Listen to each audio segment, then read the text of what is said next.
بسم الله الرحمن الرحيم. الحمد لله رب العالمين، ثم الصلاة والسلام على نبينا محمد وعلى آله وصحبه أجمعين.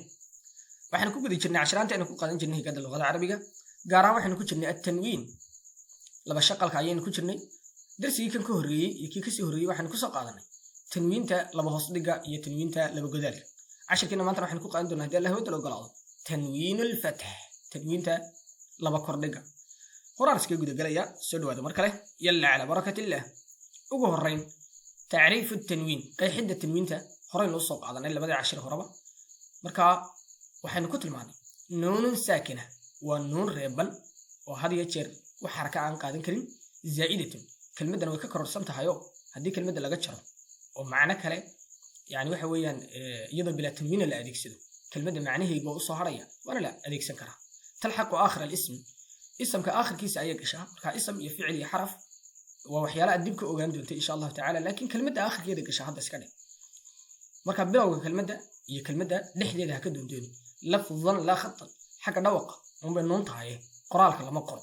oo marka ay tahay tanwiin godana yaani waxa weeyaan laba jeer oo godaalka soo celiyo kaaga filan marka ay hoos dhigan tahayna laba jeer oo la hoos dhigay kaaga filan marka kordhig laga doonayana kordhigo laba jeer la isag dhigay uma kaaga filan ba qeexid inta ka faahfaahsan oo taariifku leeyahay asharaantii hore aynu ku qaadanay kayfiyatu rasm al-munawwin al-maftuh qaabka loo sawirayo hadaba ee loo qorayo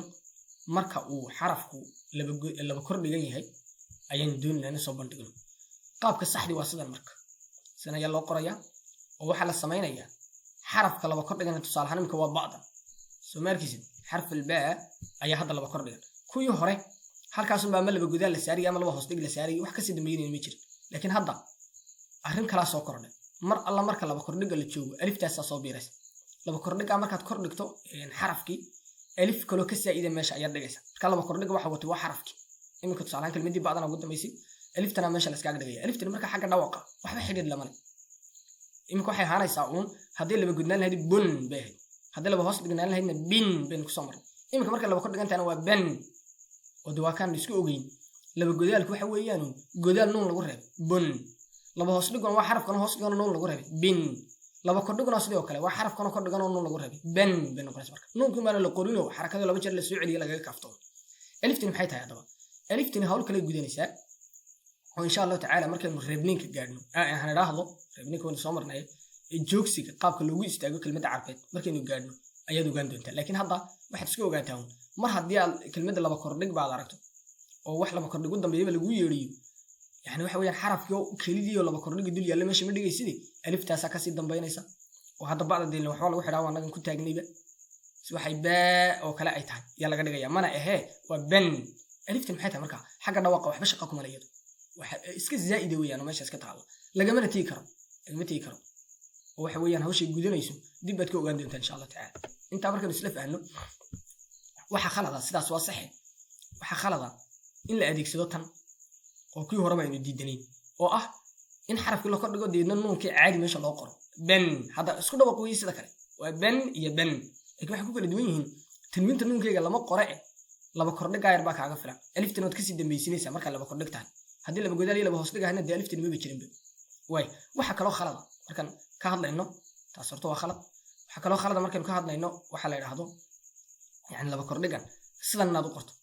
oo waxa weeyaan laba kordhigiiba aad dusha ka saarto fiiri hada laba kordhigiiba inaad dusha ka saarto alifta arintaas la diiday khalad weey sababtoo ah aliftani waa alif yaro iska saa'ida oo way reeban tahay hadii fiirino imika dhawaqa waxba shaqo kuma leh laakiin marka la istaagayo yaa loo bedeli doonaa waa tan yaa loo bedeli doonaa sidii wax alif yani lagu taagay baadan oo kale oo alif mid baa loo bedeli doonaa oo halkay ka tahay ban marka la istaagayo baa lagu istaagi doonaa inta qabanaysan ku sheegay waa inta sida wadi war reebanta waxa laba kor dhigaysatay waa xarafka ka horeeyo weeyaan marka sidana sax laakiin sidan waa khalad sallo ma qor karo oo xarafkii intaad laba kor dhigi ka qaado aad alifta dhan dul dhigto khalad weey aad bay u isticmaalaan dadku khaladka way ku dhacaan hatta kutubta marka la daabacayo kitaabka quraanka ma ahine kutubta kale cilmigu ku qoran yahay makiinadaha daabaca badankoodu sidan un bay iska yiraahdaan oo alifta iska dul dhigaan de wax la taxqiijiyo raka shaqeeyeen mooyaan marka waa khalad waxa la doonayaa in xarafka ka horeeyo alifta la dul dhigo ka arintan ila ogow khalad weeysaas tanwiinta lagu yeernay nuun caadi oo qortina waa khalad laba kordhig inaad alifta dul dhigtaan waa khalad laba kordhig wuxuu dul yaallaa xarafka sidii laba godaalkii laba hoos dhig bay xarafka u dul yaalleen laakiin aliftan way iska soo saa'ido waa la sii daba dhigayaa haddii xaraf wax ku xidhmayaan ood ka sii xidhaysaa way intaa markaad ila fahanto bal tusaalayaal baan keenaya haddaba xaraf kasta oo horta waxaan keenayaa xarfun waaxidun munawwan tanwiina fatx xaraf keliya oo yani waxa weeyaan laba shaqal wata laba shaqalkiisuna ay kordhig yihiin waa kan ban tan san jan xan khon dan dan eeg markii hore waxay ahayd dun bun tun ama bintin sin yani saasay iminkana waa sidii uno laba kordhigan waxay ka dhigan tahay kordhigan lagu reebay ban laakiin waxay kaga duwan tahay kuwii hore xarafkoo keliya meesha iska yaal laakiin iminka alif baad ka dambaysa mid walba iskana fiiriyo laba kordhiga halkan saaray eeg bacdan dul saaray tan ta'dan dul saaray tan sa'du dul saaran yahay tan jiimku dul saaran yahay xaadu dul saaran yahay khadu dul saaran yahay daalka laba kordhigis waa kan daalka dul saaran yahay aliftu way kasii dambaynaysa way markaad dad computer ku qorayso dadka inta badan wax diyaariya xarafka markaad qorto ayaad xarakada saaraysa kadib aad alifta meesha dhigaysa sidan uu kugu qoray marka laakiin haddaad xarafka qorto kadibna aad alifta dhigto kadibna aad qorto intaa kadib yani xarakadii aliftu ku dul saaride oo xarakada had iyo jeer wuxuu isticmaalaa computerku sida xaraf oo kale marka haddii alifta markaad qortay kadib aad xarakada samayso aliftu ku dul saari oo ka khaldamay ee waxaad qortaa horta xarafka deedna laba kordhiga ku qor deedna alifta meesha saar saasay sheekadu noqonaysa haddaad gacan ku qoraysana waxa weeyaan marka horeba dad baad iyo alifta saas kaga taagato kadibna aad waxa weeyaan baad dul saarto way kuu suura galaysaa waa gacantaadi baa soo socota meesha waxay noqonaysaa had iyo jeer inaad iska ilaaliso adigu inaad dul dhigto maxay alifta inaad dul saarto laba kordhiguna iska ilaali oo xarafka ka horeeya dul dhig way dhawqo markaa saas uu ku soconaya ron zan san shan eeg waxaan soo marnay almad bil alifki shiinka marka alifta lagu taagayo kale ee shaal la oranayo hal mar bay kor dhignay waxa ka horeeya laakiin imka laba kordhig marka haddii hal mar soo kordhigan aad aragto waa almad bil alif shaabad oo akhraysa haddaad aragto iyadoo laba jeer kor dhiganna aliftan waxba ma sheegaysi xagga dhawaqee shan bad ugu dhawaaqaysa way son don طن ظن عن غن فن قن كن لن من نن ون هن ين أن تنين نوات أن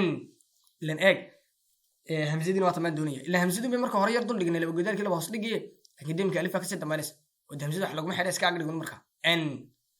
وأنت مركه نسلفه أو لبا أرمو كو inay noo soo beertay aliftan oo laba godaalkii laba hoos dhigayna ku jira waxa labaad ee ogaanayna wuxuu yahay xarafka ka horeeya laba kordhiga la dul dhigayaay alifta isku dul dhigin inta markaan isla garano waxa jira kalimaad yani waxa weeyaan xuruufi u dambeynaysa gaara xuruufta gaarka marka u dambayso lagu xidhiba maayaba aliftan ka sii dambeyn mayso wala iskaga tagaya sidii laba godaalkii laba hoos dhiga xarafku la dul dhigay إن ألف بيجرين بس كنا قرص كقواس إنه سوق بينين ولا سعاد وكون وحنا قرصات كلمات آخرها تنوين فتح ولا يوضع الألف بعدها برد وكلمات آخر كوجا يوضع بيصير تنوين لو بكرنجا هدنا ألف تيان مش اللي دقيق سيد غالب كفرها بدل وين ألف تردو لكن قارن ألف اللي دقيق ما صوب النجاي حيه قيمة كوجا والكلمات التي آخرها همز أم همزة وكلمات كآخر كوجا يوضع بيصو همزة بشرط أن يكون قبلها ألف لكن وين ألف كورس إيه حدا واحد سومريني يكاد يدبر الله بنايا واحد سومرين ألف تسمع كذا من همزة اسمها دنيا حدا لما كور دقنتو تصير حروف تكلمه قدام بينس ألف أي ألف قدام بينس وأن مركز قرطو ألف تسد مش دقيس لكن هذه حرف مد ألف كسي هري ألف تنضم بيلا بعض واسكت دينيس صالان صوب تبارك وكان هيك وكان وهمزة دي وكان تصالون وهمزة دي وكلمة وطن بيسا لكن همزة هرتيد بقى واحد تشوجة محي ألف مد بقى تشوجة ألف مد بقى تشوجة حد سمعنا سمكة ألف تلا بعدها كانت دقي لهاي واحد ويان دي لما كردقة كده بينيسي واسكت شرس فرات كخاص سيف عمل إيه فمن مرني همزة الجور طلقت شرا يا ألف وامرك كهر يا ألف كلا أو يعني حرف مد كهر يسويه لكن دينا تأسيجرين وهمزة هذا كلمة دي وطن بيسو ألف توضق إيسا ستصالحان جزءً أو كله جزءً إجزاء ده وين ربنا تاي ألف ربنا ما بس وضق إيسا مرة بعد ألف تعرف كان عضق إيسا مرة كلا تعرف كان عضق إيسا sidii kuwa kaleba loo dhigay juz'an dif'an lamid iyo wixii la halmaa laakiin hadday alif midba joogto sida hadda tusaalahan oo kale ma'an waxaad dhigaysaa aliftii waad iska jaraysaa oo hamzada unbaad laba kordhiga yar dul saaraysaa bis faraad ka qaadaysa in si fiican lii fahman malayna tusaaluna ku badiyo samaa'an weyaan tanna nisaa'an oka kisaa'an thana'an shitaa'an markaysa mid walba maxaa ugu dambaysa hamza ugu dambaysa hamzadaasi hee way laba kordhigan tahay maxaa ka horeeya hamzada alif mid baa ka horeysa ma samaa nisaa kisaa thanaa shitaa mid walba alif mid la jidiya yaa ka horeysa bas an tan ka dambaysa hamzada laba kordhigan ahna aliftii lagama sii dambaysiinayo mar hadday hamza u dambayso kelmadii hamzadana ay kasii horeyso alif mid si fiican ii fahman malayna arrinta labaad waxay tahay الكلمات التي آخرها ألف لينة كلمات كوضا ما يسأل ألف جلعسة واحد جرتا واحد ألف لسكوي لحظة سيدي دبا همزة يا ألف تعادية النقوة نقلق عضنا هذه جرحنا لنا ألف يا همزة كلامنا إلى ناس هيك قلدمين وبنو جت شيء مركا قاركود وحلا سكان الألف ولا ولا سكان مركا ساو كلا سعران ألف تن متكا نساء سماء ماء تاسو كله آخرها هذا سكله ألف تمتكا عادية سمرنا تقري سيدي ألف تاح الله يقنا ألف اللينة ألف يراها ألف يرى فضط بيقولين وفضط حاجة وقع ولا سكير جدي ولا سكير لي لكن ده همزة وعدكتها إي أو أن هذا قارك كعدكت كألف اللينة لنا هذا بقى كلمة آخر كده ألف تيرى النوع عاصية ولبا مركي قاب كيعده وقرن طيبين دوننا هدي أي قدام بيصو وحويان لما قريو ألف تهدنا لما قريو مرة بعد لما قريو إلا بقرنيك وحس كده جاي حرف كوه الرئيسي يعني وحويان ألف تي يرايدنا ماشي اللي دي هنا ده وي بس كسي جوكتي وده على صورة اللي قاب كيعدون بقرنيده لكن بس كسي جوكتي أنت سمعنا جا في لعبة إيه ما كنت سالعان هل كان هذين ترمين تكدين قراب هيد وادي أنكوري يا ديران دبع سنين مركا قارنا ألف تي ولا دول دقا مركا قارنا ولا جبل دايي يا ديران دبع سنين هذا دركته ده وحرف كور ريال جمدية سيدي متعاديو ألف للجديون بكرة جنته قراب هيدي مكوحني مركا التنوين تجري تنوين تبع تمدو إلا تنوينية لطوان إلا تنوينيو كلمة آخر كيدي يلا طوان هذا بقى ألف تيرا الربنا وطن بيسا قراب مركزا ده تنوين مقاطع كرس وألف تمحركي قادم جرتبه إك واحد يعدن معها وكان صور دقنتها يدا وإسفعنا اللي فهم مثال رجينية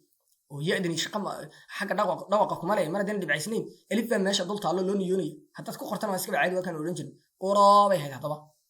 ألف طبعا محركي قادم جرتين كورديك هوس ديك ودر من ما قادم جرت لما كورديك ما قادم كرس مركا محنو يلينا حرف كسي الرجال صارية الرعدة هيه ألف تي وياه دبل اللي دقي لها ماشي إلين مرة هدي لما كورديك ما دوين ألف لدقة صم ها ألف تي دبل ما دقي ما صوبته دوت تعلمي بتعلمي تنجي قاب كي جو قرن سما تعلم بس ودنتا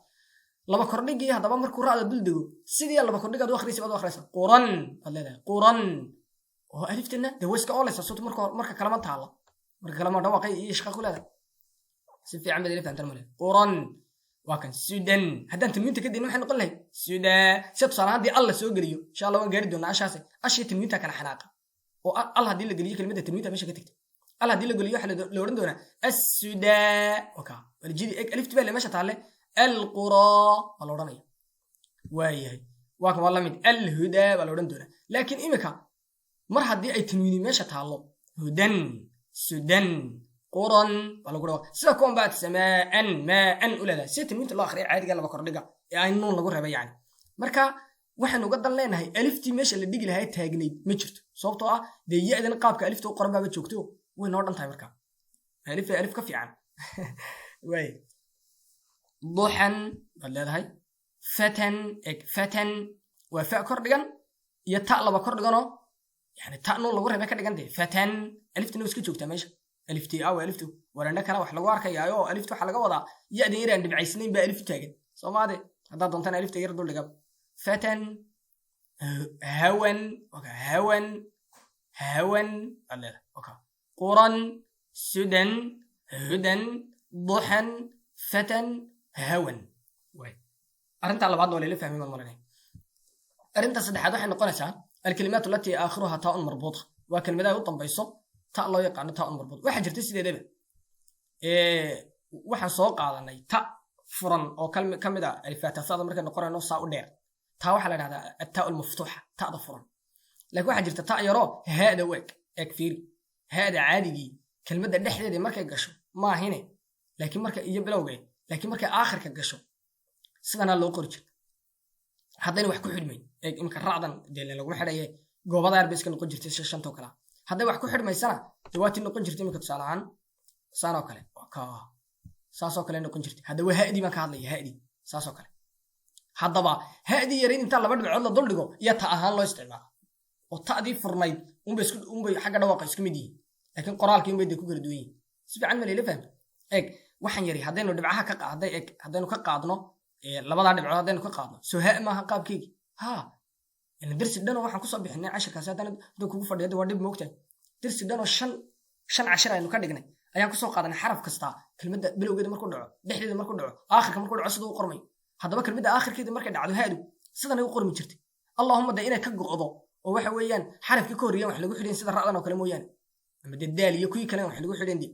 markaasaana loo qori jiray goobada ayr oo waxa weeyaan unba loo qori jiray haddii kalena desaana loogu xidhi jiray haddaba waxaa jirta ta yaroo qaabkan oo kale intaa loo qoro sidii haadoo kale intaa loo qoro un dhibca la dul saaro marka iyadii haadii wax lagu kala saara dhibca markay labadaa dhibcood wadatana waa ta wuxu markayna wadana dee waa haadeedii si fiican baa fahmaan malaya taada noocay haddaba waxaa lagu magacaabaa taa'un marbuuta soomaalida waxay tiraa ta'gaab waa runtooda yar gaabanta xagga qoraal ta'gaab bay dhaha ta kalena furanna ataa almaftuuxa ta'da furan bay tiraa carabtu innaguna waxaanu nidhahnaa ta dheer baa loo isticmaala way haddaba ta'gaabtaasi hadday kelmadda u dambayso aliftii lama daba dhigaya hadday laba kor dhiganto way si fiican ma ila fahantay baqaratan waa tan imika eeg waxaa la rabay maadaama laba kordhig meesha yaaliin aliftii taalade aliftii haddaba ma oolayso sababtoo ah ta'daa waxay tahay